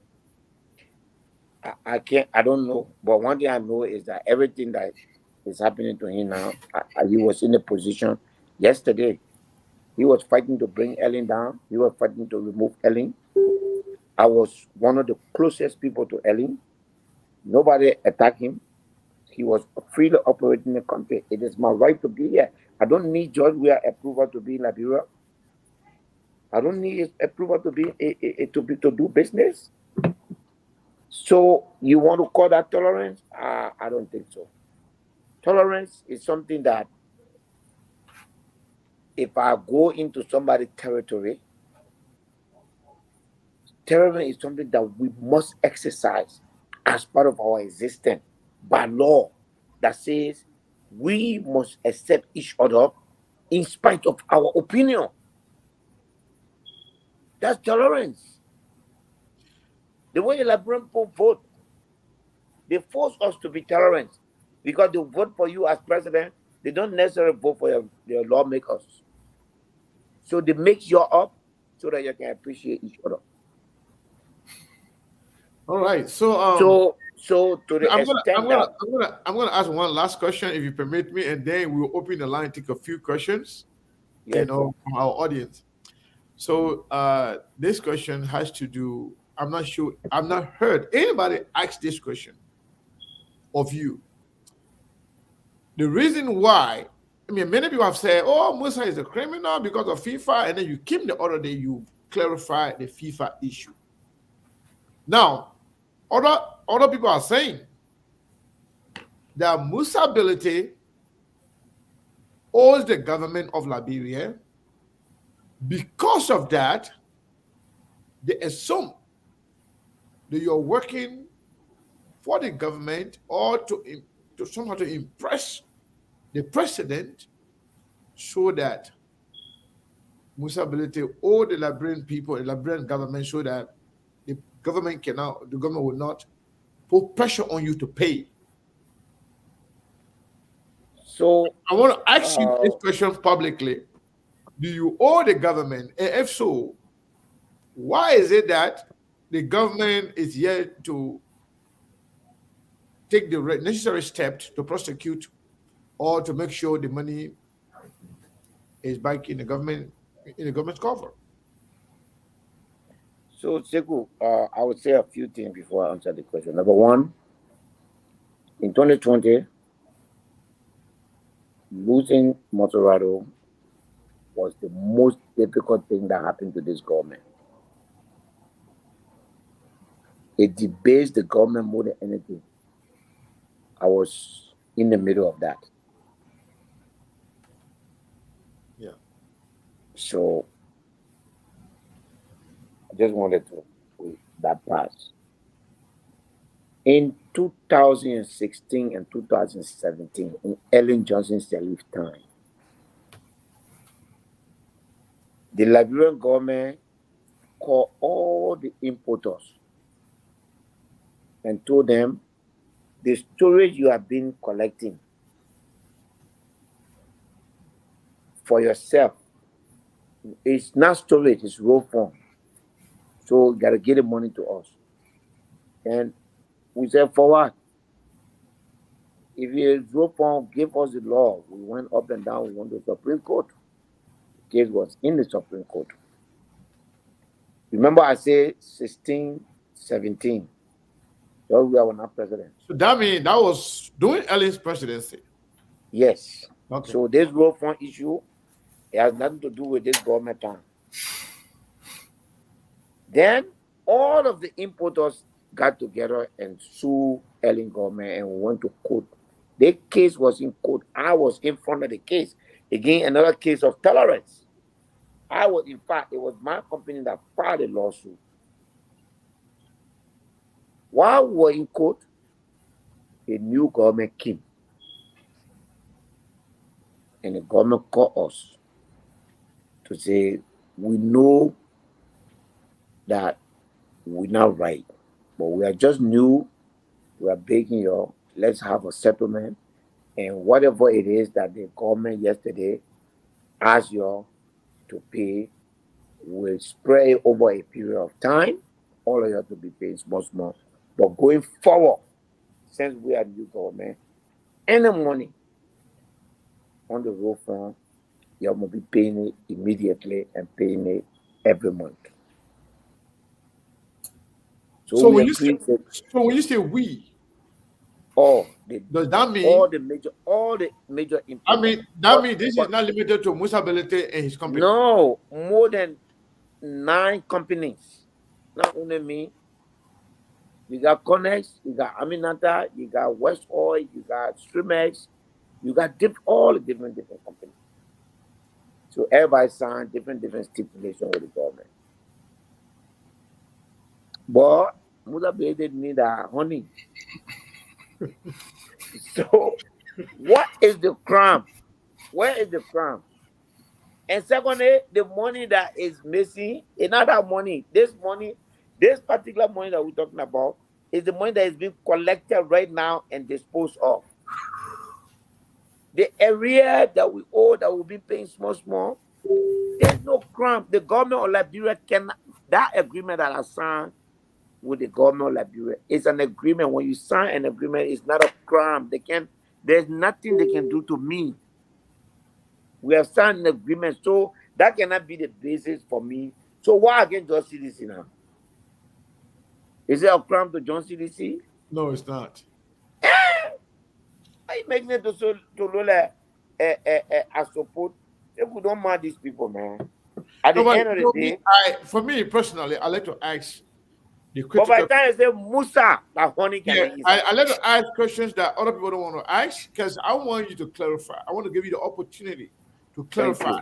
I appreciate it. Because for me, a lot of people can be afraid to come on SKTV because we ask the tough questions. Thank you. And I, you know, the thing I like about your show, we discuss the issue. Yeah. First, you are very professional in your questioning. You allow your guests to answer, so they have ample time to answer. And so I like I told you, I'm a progressive. I'm a product of Amos Sawyer. I was produced by Sawyer and I practice under Ellen Shalid. We believe in tolerance. We believe in the right of the other people. So you asking me question, I see it as an opportunity. If you allow me to just pass now, you don't ask me that question will linger. You have given me an opportunity to answer a question that I will otherwise not have the opportunity to answer. Yeah. So that's why we invite people on here. Mostly we say a conversation with this person. It's not confrontation. We are not like making judgment. We bring people here to discuss issues confronting us as people. Yes. That's why we do not limit people you answering a question, because you know what? We want to get everything out of you. If you are lying, trust me, you will fall in the trap. Of course. If you are telling the truth, you will definitely be vindicated. Yes. That's That's, SKTV. so that's what we do at SKTV. Yes. If No you question. lie, if you lie, trust Nobody me, matches you in that. you will fall in the trap, and it will go a long way. But if you are being honest and telling the truth, your detractors may not believe you because they have a fixed mindset. But people who rationalized, who listen and understand, will form an opinion after hearing the truth. Yes.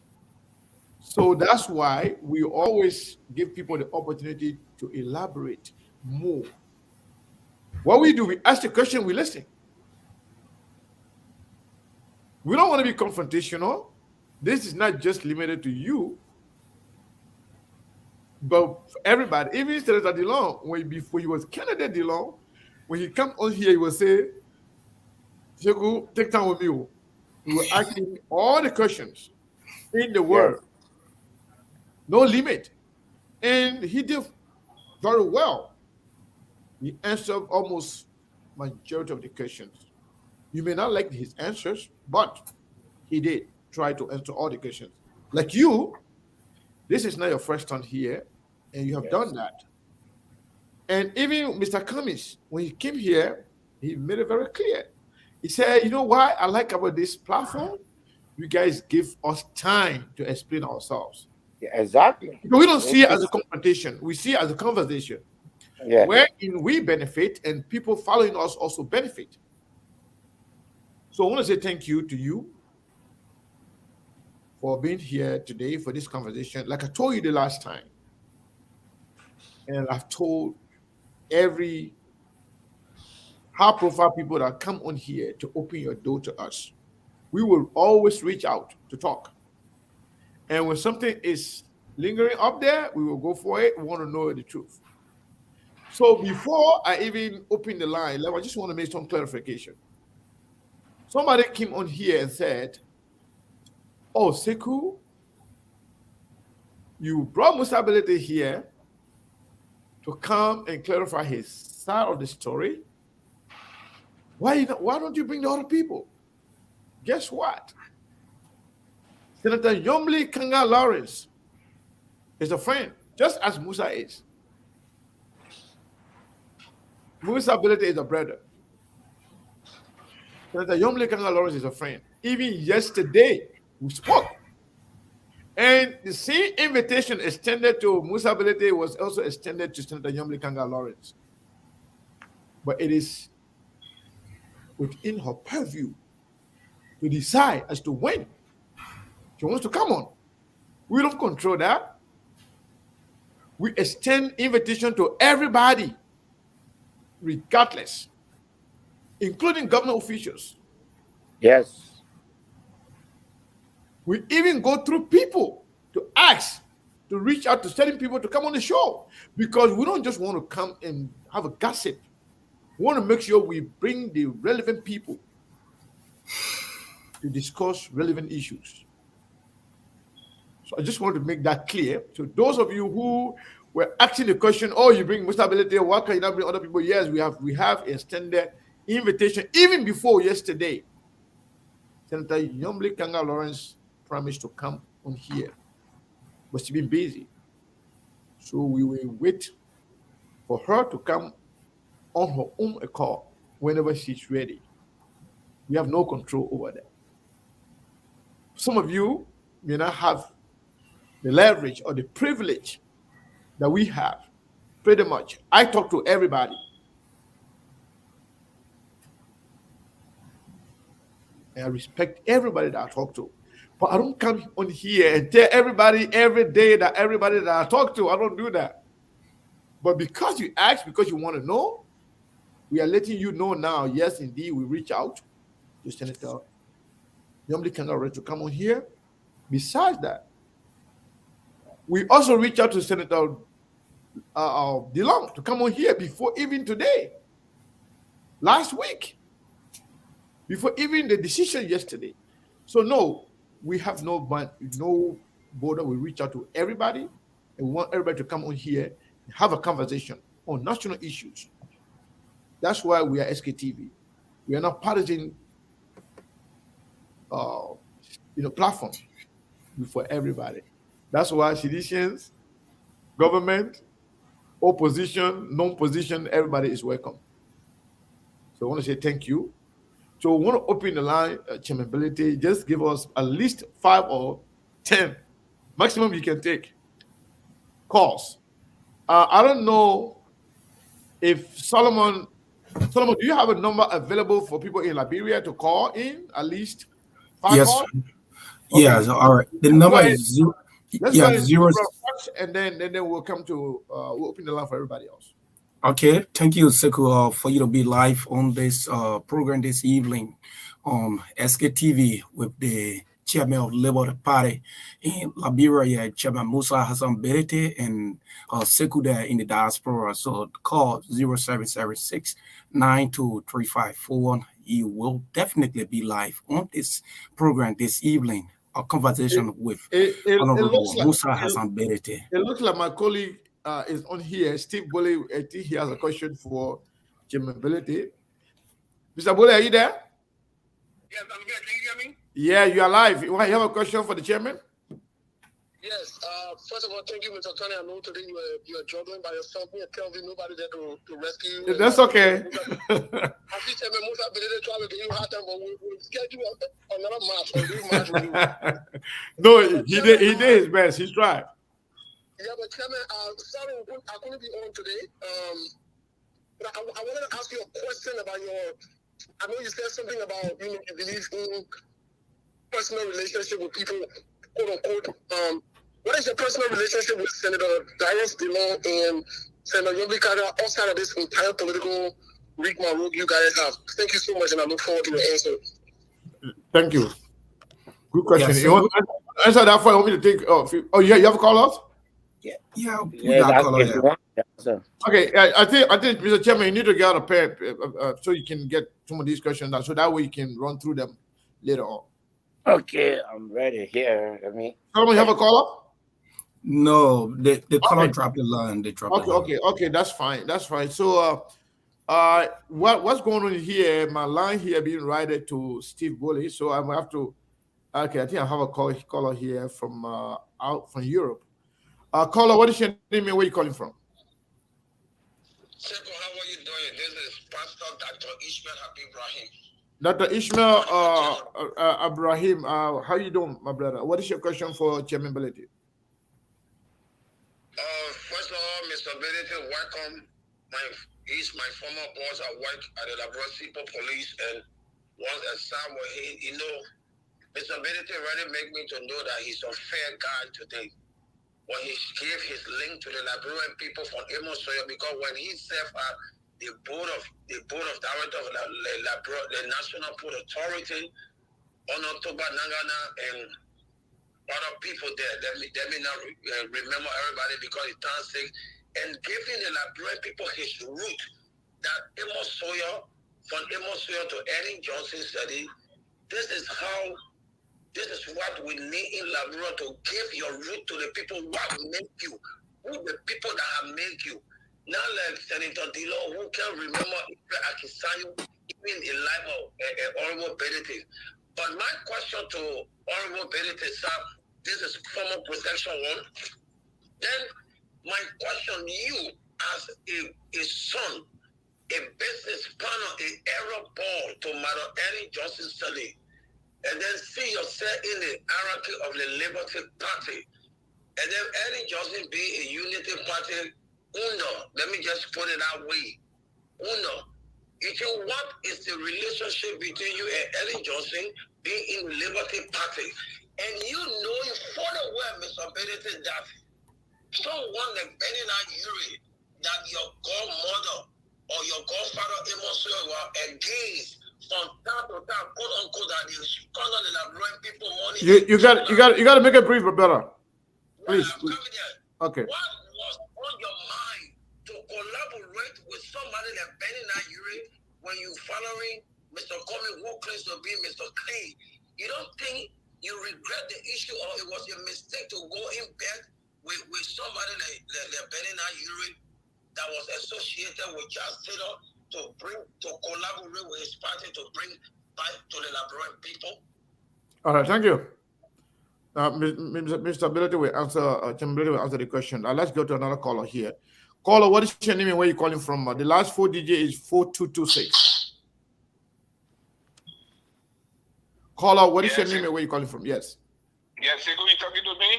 Yes, sir. Okay, thank you very much. Thank you. You know, we are biking. Your name and where you calling from, please. My name is Bernardino. You will hear my name. This is your only brother that opened this platform with you at all times. Yeah, but I just want to make sure people who are listening and the chairman who is answering your question know who's calling. How you doing, Mr. Ability? Thank you very much. How are you doing, sir? I'm very, very happy that we're not hearing about Unity Party, we're not hearing about Mr. Boakai, we're not hearing about DeLong, we're not hearing about anything. Our focus now is irregular posting to stability. And thank you, Brother Sekou. We're starting back to our 2020-2021, mini 2020, where we were very, very polite, firm with the Liberian people to speak the truth. And if we continue on this, that would be good. Mr. Ability, last question. My question is this, it will be 1 into 2. If the Unity Party as a chairman, I'm speaking to you now, Mr. Ability. I'm from Bar. My father from Ziegler. I'm from Ziegler. I know you very, very well.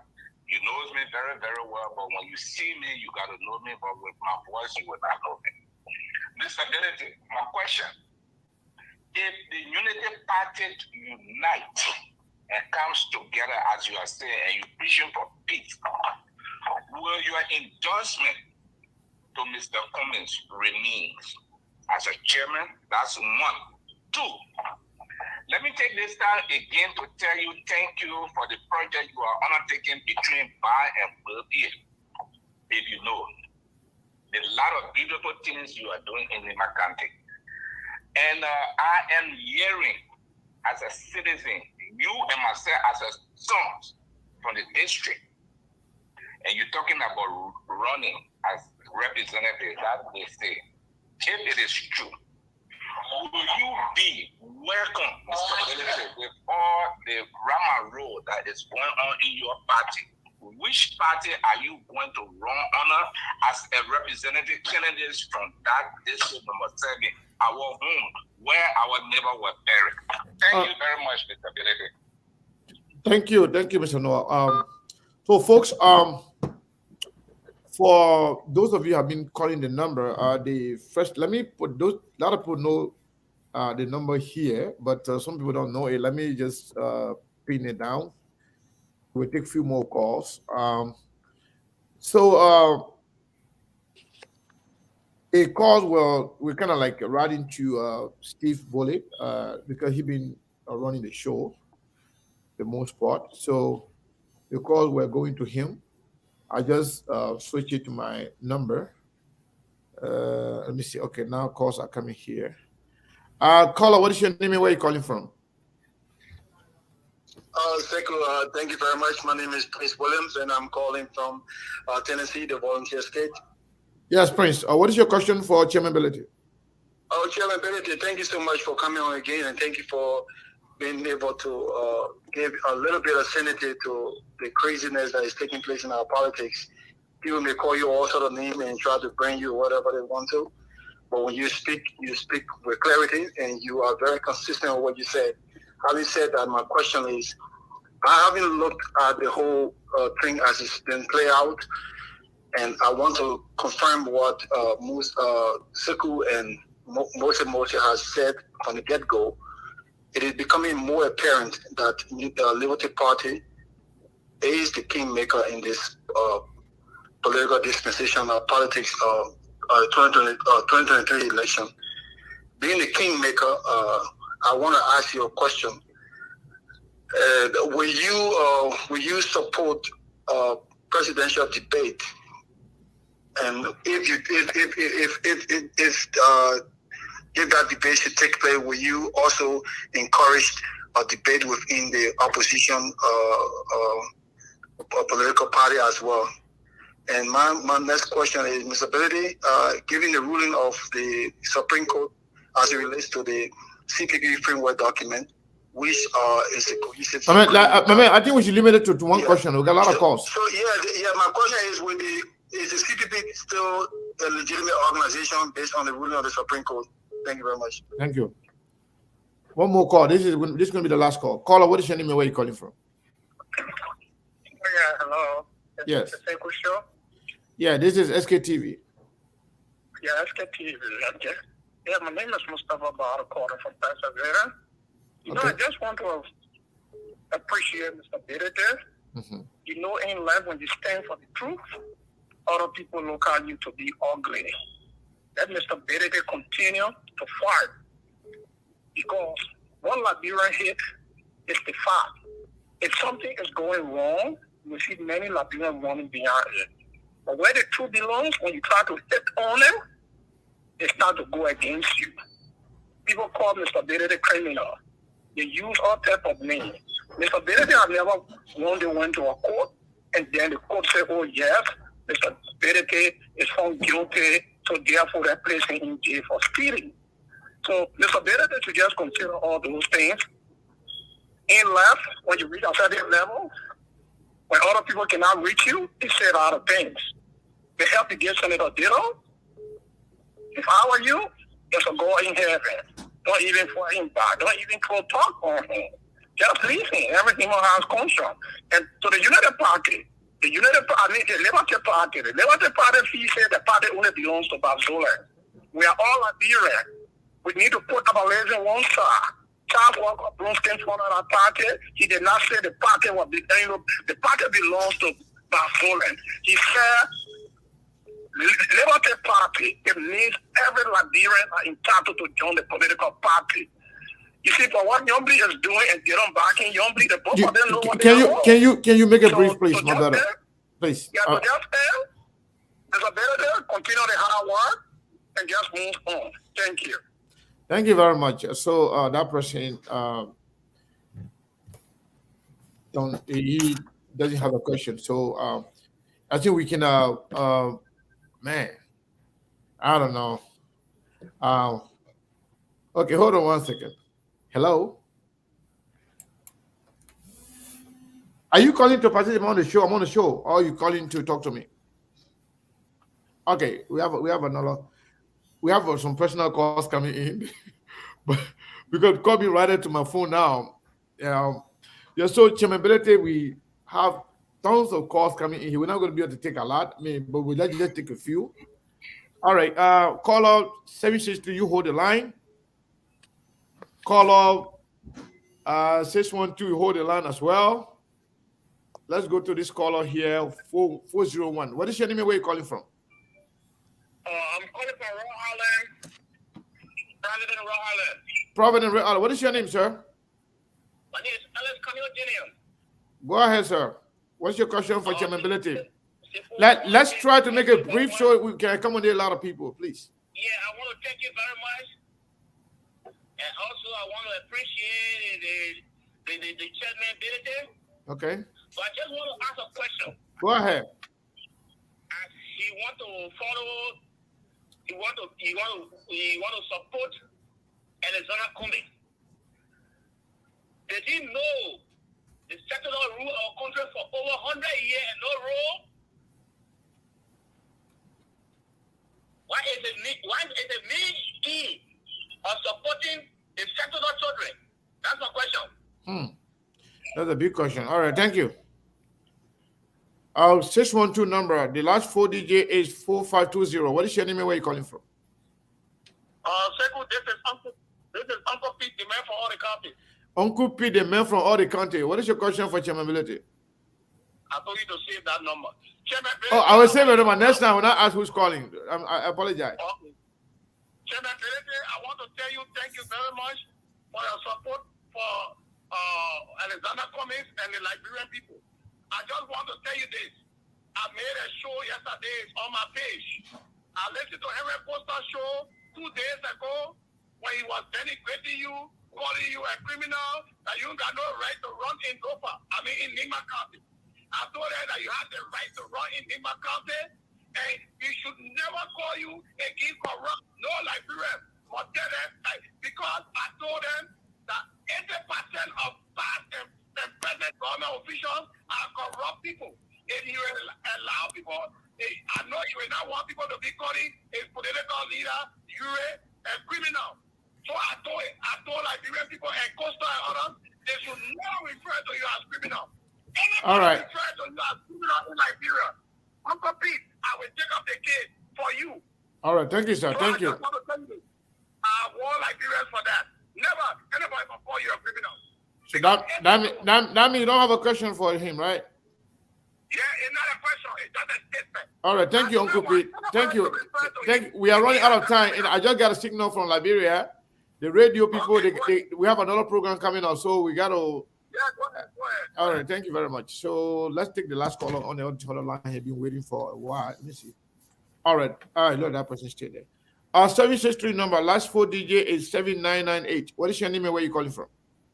I'm Dave from Minneapolis. I have a question for Mr. Benedict. Go ahead quickly. My question is why always every bad thing in Liberia, your name is always in it. Okay, why his name is in all the bad things in Liberia, correct? When it comes to FIFA, when it comes to Rokon, when it comes to Rupi, your business partner, your name is. Okay. All right, thank you. So we got to leave it there. Calls are still coming in, but we cannot be here perpetually. So, Chairman Belete, I know you get down some of those concerns and comments and questions. So, it's all yours. Yeah, thank you. I will just go to the concerns. My brother from the port that were working together there when I was chairman. I appreciate his point. I just wanted him to know that when I became chairman of the CPP was already formed. If I were an officer that could, on a second thought, I would never have entered into a CPP the way I entered, especially with UA as a partner. I think he broke this whole thing up. The other thing is the Uncle P. I'm just answering at random, especially those points. Look at Henry Costa, look at me. We're not the same people. Henry Costa is living by extortion. He's living on the government of Liberia. Currently, they are feeding him. He's no longer insulting them. The Liberian people playing a rally here on June 7th, he sold it. We are not in the same league. So I want you to be assured that I don't listen to Henry Costa. Nobody that matters to me listen to him. And Henry Costa know that he is a fraud. He is a true definition of fraud. So no statement he makes matters to me. But Liberian people will see Henry Costa. And I repeat, if Bernard Ure is not chosen by Joseph Boyka, listen to me. If Bernard Ure is not chosen by Joseph Boyka, Henry Costa will open the go against Joseph Boyka. And I also repeat, in 2023, Henry Costa will never oppose George Weah. Take it from me. I defy him to challenge me on that. This is a matter of fact. And that is because where he's living, he's not working. He cannot show the Liberian people what source of revenue he has. So he's living off the government. I dare him to show me one pay slip that he has in America or one legitimate source of income that he has. He's an extortion. He's a fraud. So I don't like to talk about him. The guy who called to say I should leave Dillon, he's right. That's what I'm doing. I don't really have enough time for Dillon. And the CPP is still in existence unless the Liberty Party decide to get out of it. But as it is still a CPP. Like I said, the Liberty Party will review all of its position and will make a determination. As we stand right now, it's the CPP, and as we stand right now, our endorsement of Alexander Coming stands. The person who talk about settler, it's very shameful. You should not be saying those kind of things. You know, I'm a victim of discrimination, and when I hear people making those statements, it's shameful. And honestly, the person should be ashamed of themselves. You know, we should, as Liberians, that's not the way we should build our country. You don't call people settlers. You don't call names. You don't call tribes. We should stop it. It has destroyed this country, and if we keep on it, it will continue to put us on our knees. We need to stop it. You know, the Liberty Party is the Liberty Party. If I make a decision, I'm not made it yet. If I make a decision, it will be on the Liberty Party ticket. There's no question about that. And also, Ellen Johnson Sirleaf, I told you, it's a Democrat. She doesn't determine for me what party I should join. I supported her through her presidency, and when her presidency were ended, I left her party. I knew where the Unity Party was going. I knew that the people that she was leaving the party with were going to take it to where it is today, so I didn't waste time to stay there. My personal relationship, I don't have a personal relationship currently. I don't have a personal relationship with Dylan, and I honestly don't wish to have one. Humbly, there's always room for us to rebuild our relationship, but Dylan, no. I don't think it's worth having a relationship with Dylan. You know, I hope I answer all of the question, and if I don't,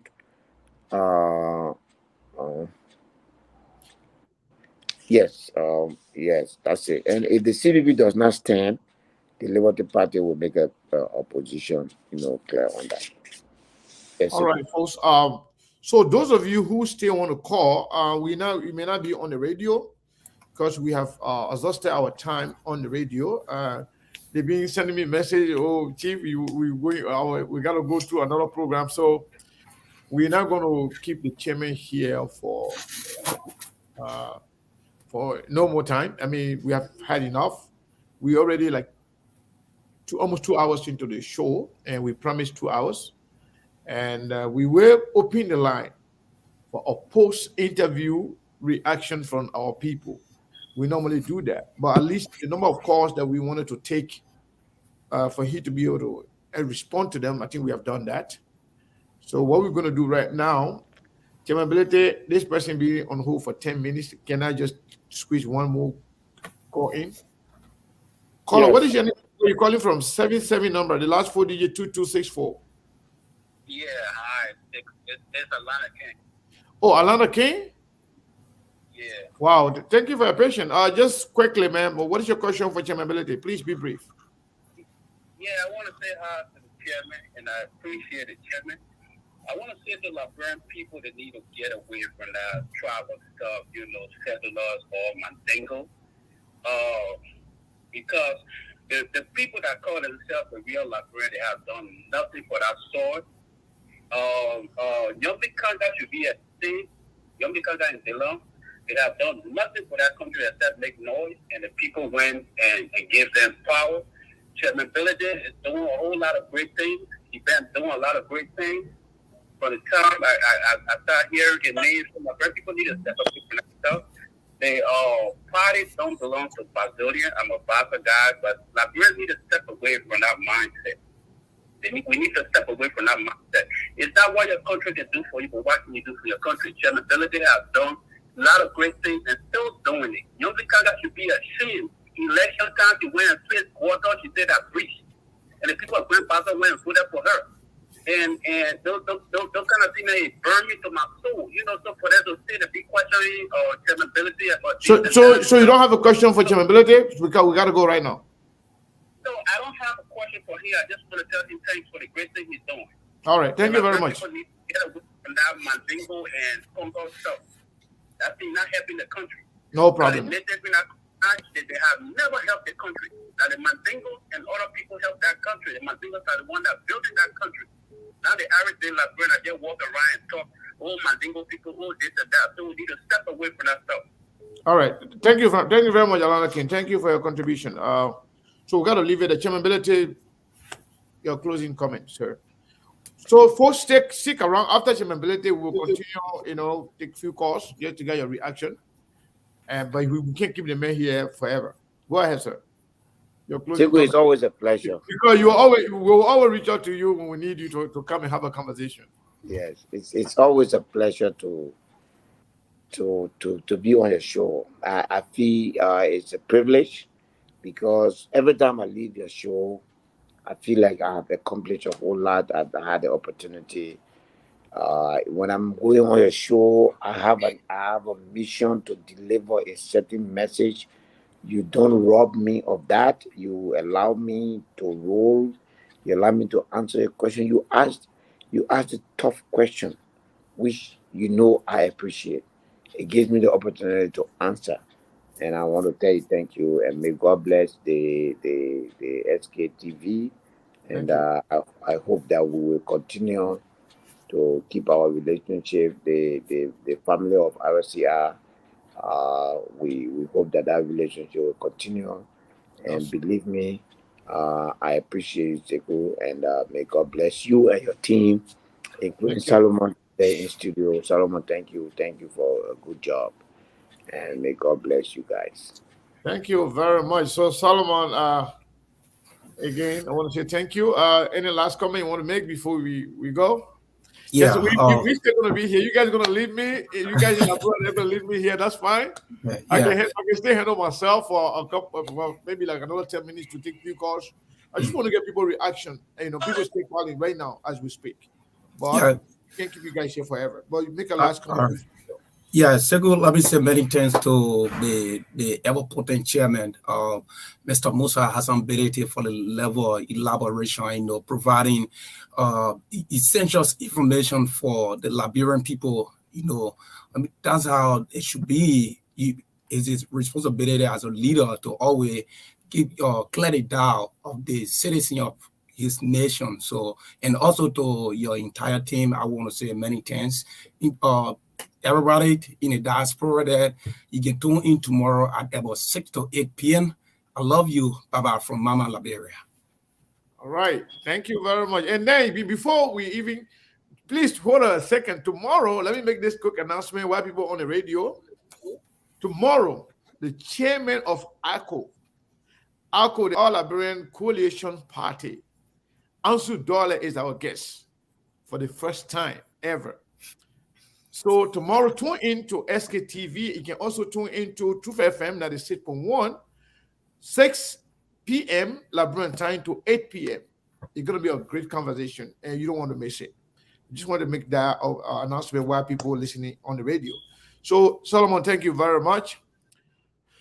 So, folks, those of you who were calling and wanted to add or make a comment, we are here to take few calls. We're already over the 2-hour mark. Now we are at 2 hours 4 minutes. I have other engagement to attend, and we have one of our brothers who 2 children got burned, in the fire in Ohio. So we are making a little fundraiser or donation. It's going to be hosted by Abdulrahman Jabate, the host of Afro Talk Show. We have a conversation that we're going to be having in a little bit. We are going there at least to help console the family, and also at least raise 1 or 2 cents, to sympathize with the family. Our brother, his name is Mohammed Jabata. He lost his 2 children in the fire. They got burned in the house in Ohio last week. Our hearts and prayer with them, the entire family. But we're going to be going there in a minute. So people who are asking for the number, I don't know. I don't know how many times we're going to put this number there, man. I posted the number twice, but then let me put the number there again. 480-862-0783. That's the first one, or 480-401 and 2081. All right. So you can call in. You can call in and then tell us your feeling about the interview today. We're gonna give the opportunity to few people because guys been calling a lot. So when you call, we'll take your call and then you tell us exactly how you feel. You have a comment, suggestion, reservation, criticism, whatever you have. We don't care. We'll take your call. Caller, what is your name and where are you calling from? 484. Yeah, Hassan. My name is Hassan. Hassan. Yeah, the SKTV. Yeah, this is SKTV. How you doing, Hassan?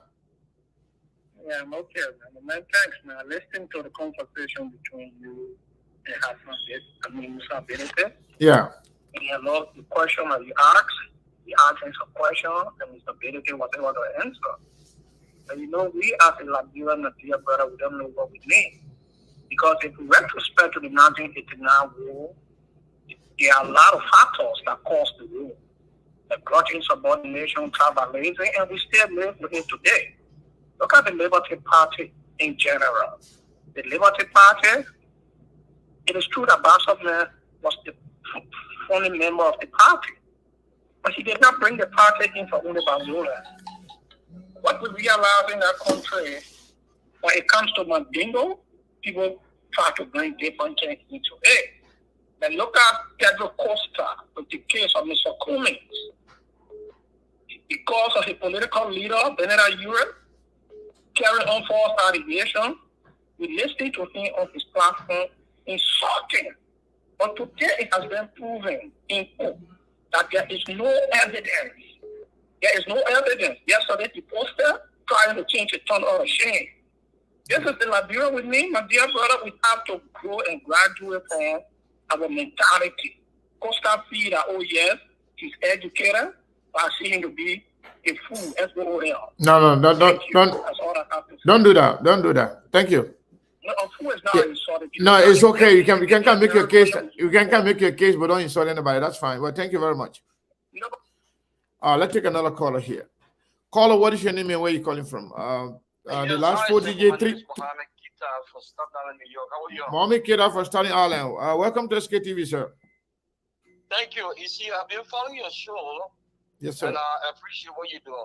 And the question that I really have that a lot of people get shy away from is the dual citizenship issue in Liberia. I want to know if you can please give us a little bit of insight on the dual citizenship issue and how does it affect those of us that live in the USA and NATO country that intend to go back as reservoir of talent, and we hear the disparate senatorial policy provision that has been drafted by the Darren DeLong, as we heard. I don't know if it has passed, but I wanted to know from your perspective, since you always have an in-depth information that is much more credible, to please give us a little bit of insight on what is going on from a true and realistic perspective. Because what I'm hearing, I just see it as frivolous. But if I hear from you, at least I will understand that this has become a real necessity for us to get engaged in the conversation. Thank you. Thank you very much. Thank you very much, my brother. Honestly, we do not have enough time. We don't have time in our favor to actually elaborate more on the issue of dual citizenship, but we have played host to many of the activists and advocates of dual citizenship. But as far as we know, the last time, the only major thing that we have followed as far as the dual citizenship is concerned, is that it was put on the ballot as a referendum, and the people, the advocate, did not do their due diligence to sell the idea to the Liberian people. There were a lot of misconception. People were not sure of what they were voting for. A lot of people did not understand exactly what is in it for them. And for the most part, many Liberians in the diaspora kind of felt isolated and somehow discriminated against. So we ourselves, many Liberians in the diaspora, did not support the dual citizenship as it was inserted in the referendum. So what they are working on right now, I think it's still a work in progress. We are watching, we will see. And we will have time to bring people who are actually working on the process. Perhaps when we bring Senator Dillon here, you'll be the right person to answer some of the questions. And also, the last time we brought Mr. Wetty on here, Emmanuel Wetty, who has been in the vanguard of the fight for dual citizenship. There are also other people. In fact, we are in discussion with the leadership of ULA. ULA acting president, the lady who is the vice president, now currently serving as acting president because of the absence of the president. We are in conversation with her to bring her on SKTV to have a conversation. So hopefully when she comes here, she will be able to elaborate and clarify most of the doubt. But again, I want to say thank you to each and every one of you for following.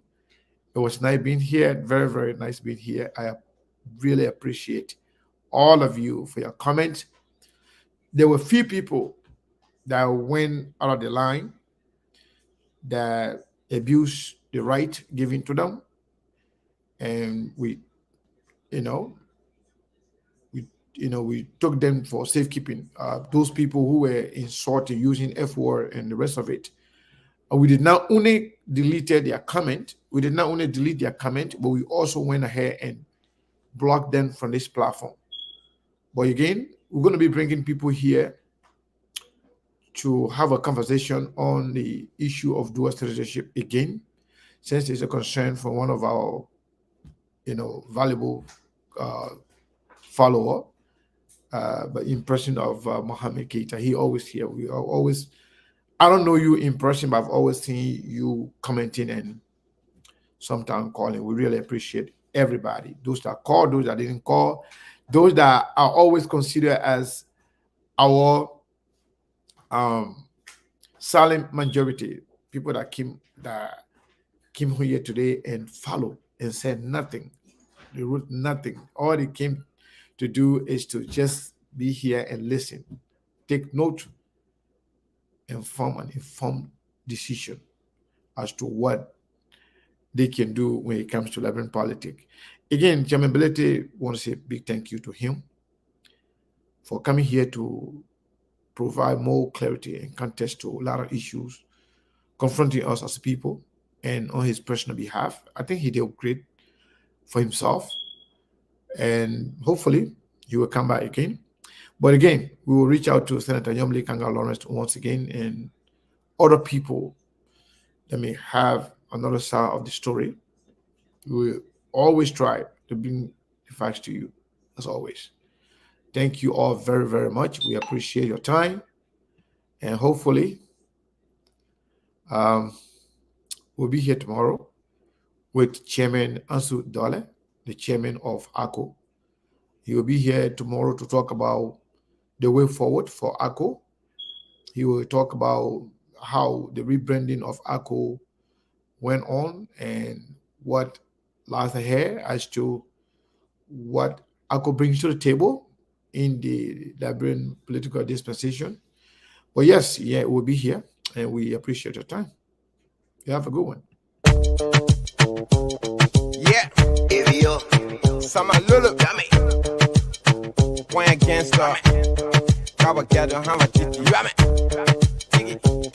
yeah, my Senegal. ghetto la makai mabe sofeni. Buzo nyuma bawa jogun kuru kaga sofeli. Walito lolo kuma deba peti sapeni. Nega ko susuka dunya lobe ko kadavani. Masini ghetto la makai mabe sofeni. Buzo nyuma bawa jogun kuru kaga sofeli. Walito lolo kuma deba peti sapeni. Nega ko susuka dunya lobe ko kadavani. Yeah. Yeah, beko kwada fani. Nega ko susuka dunya lobe ko kadavani. Yeah. Yeah, beko kwada fani. Mama na nya foli ke dia ijo ijani dalo. Fitina swete na mulugu wole peti mino. Gololo teke fene ke fonye gato okolo. Nanu kama semba rapi no mande woto jilo. Asia makona fito mino nyanga na mambile. Nagda munya bokela na kai muso ke na gole. Kasala fele titi kaka garu ke na sole. Nya vagabonde nego mine neti para mole. Pisi e peti jugun ka bolu ma motenele. Jana ma waki shaka na fibe tato yene. Jana makona mago jasin to tolona yeno. Swete na ka waki sikala kadi daja Flau na file kasi la kwa la fe kataluma. Na petite ama inga lolo te toni kela. Nanga bandoze la kanzo vedende konde bola. Na mo kasi la bo ese ne ma kwe dola. Gabana oma koma naza ali sosila. Na mo mikitu enga mala ibeta kabrusola. Ala machido nonola mbeba okola sala. Na mala mulu lo fela je ulu kola tala. Fetani dul ma doni keba hanfa tele saba. Dunya gbele na solo la ulfa ma yeni keba. Nane kanyado mboni zeno kufui devana. Siso engele fene titi kane salamina. Amite nula dunya bani anfa ala bala. Nitolo na kwiseni na nemulu do ifala. Watala siamo yakolo mojala siamo gbala. Aiko kwa kune maimbo ese kune ne kana. Mambila poli ni noye sa yafe hamitena. Adama deme poisson ne do na basi te wela. Kwenye ka pigin gwanu ngungwan in de dana dola. Kavaga boya swete na to non de sila bona. Yeah.